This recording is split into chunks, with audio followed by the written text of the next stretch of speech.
Hello, Mitch Miller. It's Sunday, June 5th at 4:36 p.m. Eastern Time in the year 2022. This is my video journal. Today we're going to be talking about a life insurance program for the global population. But first I want to talk about basically my potential, because I launched a GoFundMe campaign yesterday for a traffic magnet business that I want to make a non-profit. It's a stepping stone into other technology stuff, but anyone that watches this on a regular basis or listens to my podcast or knows who I am can fund me through the GoFundMe account campaign.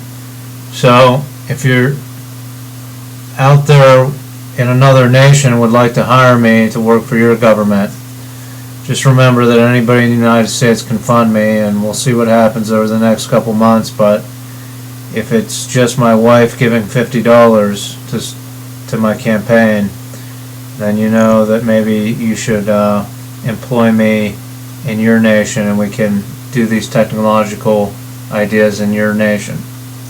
Anyway, speaking of potential, most of these ideas on these video journals are not ideas that I was going to put in my next novel, not the one I'm working on this Computer Institute and Clinic, but the next novel titled Consultant, about a second Trump presidency and a mentally ill mayor of Pittsburgh, Mitch Miller, that gets hired to consult with electric car manufacturers, governors of California and Pennsylvania, and eventually the President Trump and whatnot. So I am going to talk about an idea that's going to be in that new novel on the next segment of this video journal, but most of these ideas I was not going to put out there into the public sphere like in my novel Femme Party. So if I have this many ideas, enough to fill another book, imagine what I could do as, say, the CEO of Google. I'm just trying to fix societal problems that are out there in the public. Imagine if I was faced with problems within that company and how I would innovate and solve the problems within that company, not to mention using their technology to solve major societal problems, both in the United States and globally. But imagine what I could do as a CEO of Google as well with this non-lethal dueling pistol technique.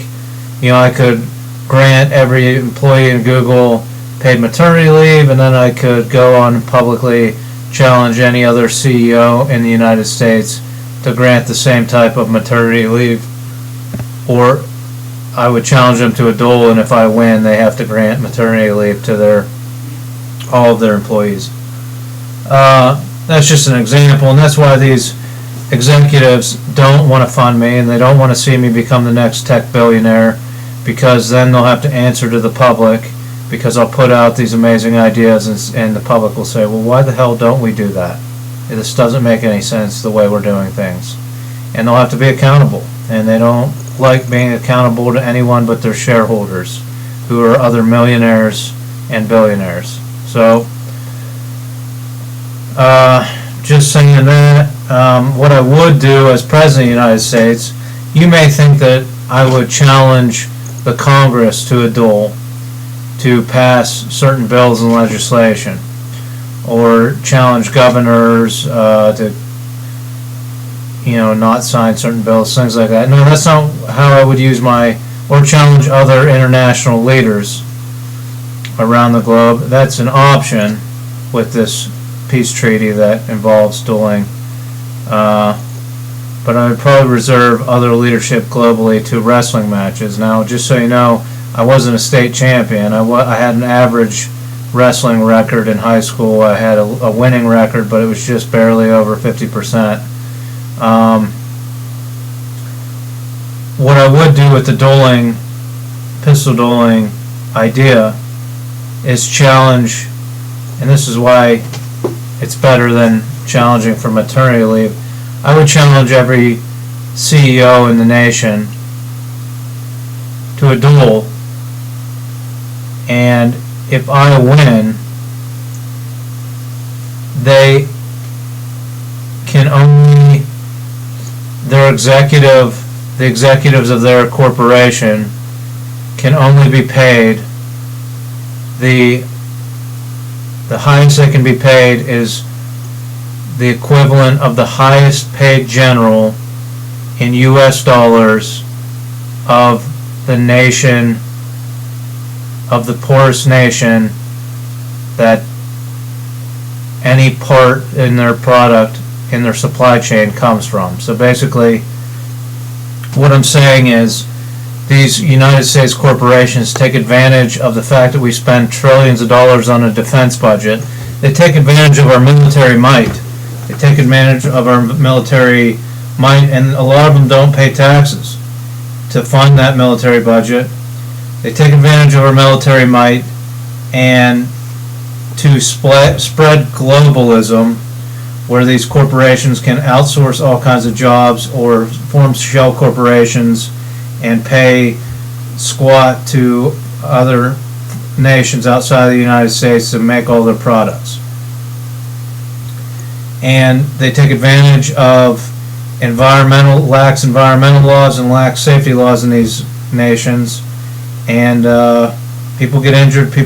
We're spreading toxins all over the globe just to make our clothes and other goods in the United States, because nobody's keeping an eye on these factories and on these other countries. So what I'm saying is I would challenge, and this is somewhat for the sweatshop workers out there, I would challenge these CEOs to a duel, and I would say basically anywhere in your supply chain, if it's just a screw that comes from Cambodia that's used in some part in your product, and that factory pays the workers 25 cents an hour, US dollar equivalent, whatever the military of Cambodia, whatever the top general makes in that country, so say it's 400,000 Cambodian dollars, whatever their currency is, I'm not sure, but the equivalent in the United States is 25,000 US dollars. That's, and in your supply chain, that's the least paid general of all the nations that you get parts from or operate in or have shell corporations in. The highest paid for the country, but the least paid of all the countries you operate in. That's the max that your executives can seek as a salary in the United States or elsewhere. So that's the basic idea. The only way you're exempt from this is if your corporation enacts the same environmental standards and safety standards as if that factory operated within the United States borders. That's the only way you can exempt that source in your supply chain and move on to the next nation that doesn't have a great exchange rate with the United States but pays a general. So it's a little bit of an anti-terrorism strategy. It's transparency in the military. Brings these generals to want to make their pay transparent, to compare. It'll bring higher pay to officers within a nation, which may have more integrity than the CEOs or than the executives in that country, the business people in that country. The military at least operates under the guise of integrity, and it'll definitely grant those military officers more autonomy because it'll drive their pay up, and they won't have to take bribes to make ends meet within their nation. So that's what I would do before I challenge any senator or congressperson to a duel, or governor or any other elected official. I would go for the CEOs of the United States, the executives of the United States. Hey, if you win the pistol duel, then you can keep making billions or millions of dollars exploiting workers in other nations. But if you lose, you have to come to terms with the fact that you're taking advantage of the fact that we spend trillions of dollars on our military, and the threat of us even getting involved in another nation keeps things quiet, peaceful, and allows you to do your business, your dirty business at that matter, within that nation, and pay off politicians so that you don't have to keep environmental standards high and safety standards high. So on to this global insurance policy. We're talking about globalism, and globalism is basically global capitalism. Capitalism drives most of the markets around the globe, around the world, and it comes down to valuation of labor, everything's valued at a dollar amount. So my idea is, what if we value life at a dollar amount, at the same dollar amount for every human life on the planet? I believe if we value human life at the same amount for every human on the planet, war will begin to dissipate. We'll have equality of the sexes start to take hold in other nations. So it's a simple concept. Let's value every life at exactly the same dollar amount.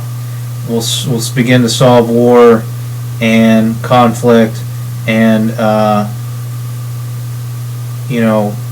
underpaid women, things like that.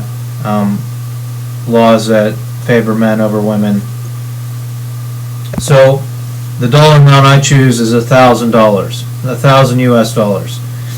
So as President of the United States, I would work with the UN to partner with EU nations, any other nations that want to adopt, and so they would insure every human over age 1 in their country for $1,000. They get a $1,000 life insurance policy. The stipulation is that the person cannot die through murder or any type of not natural causes. Accidents are fine, auto accidents, things like that, but it can't be malicious murder, any kind of murder, things like that. Basically murder. And the person cannot die in an act of war or conflict. So they will not get paid, the family will not get paid $1,000 in either of these cases, murder or act of war. Otherwise, every human over the age of 1 will receive $1,000 upon their death. Whoever they specify will receive that $1,000. Now, the United States will try to partner with countries in South America to adopt this program. I have an idea for a technology company that can help see this to fruition. European nations can partner with African countries, try to keep it in the same continental area, and the tech company will allow people to make donations to see this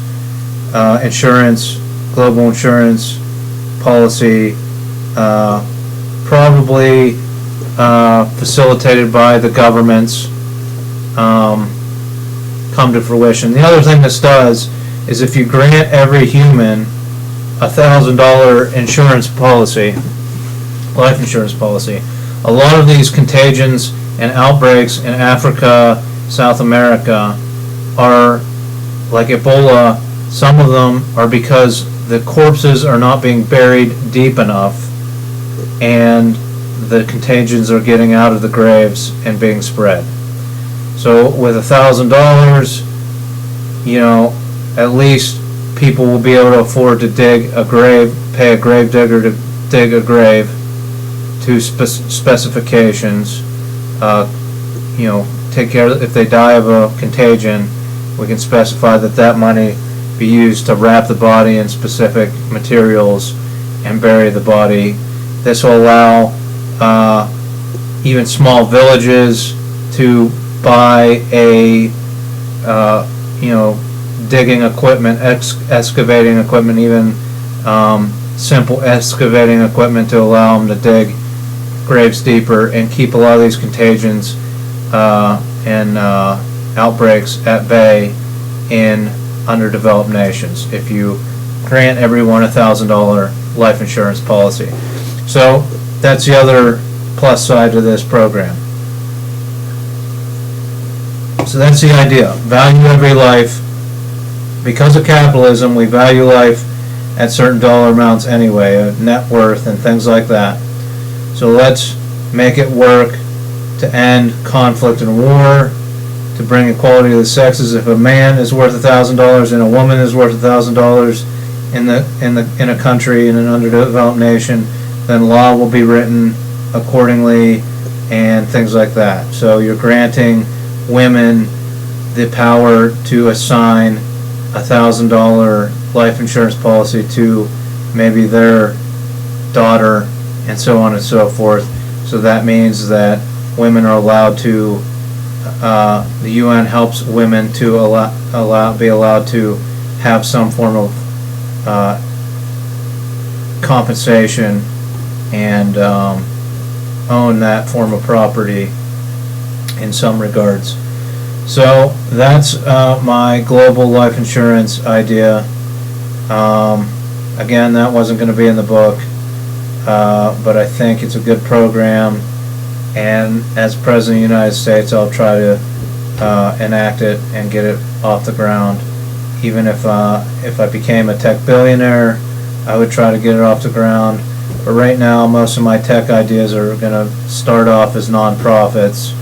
I think I can live comfortably as the head of a non-profit and launch a lot of my ideas in that way, and that's what I'm going to try to do in the next 2 years leading up to this presidency, and we'll see how it pans out if I do become President of the United States. I think I have a lot of good ideas.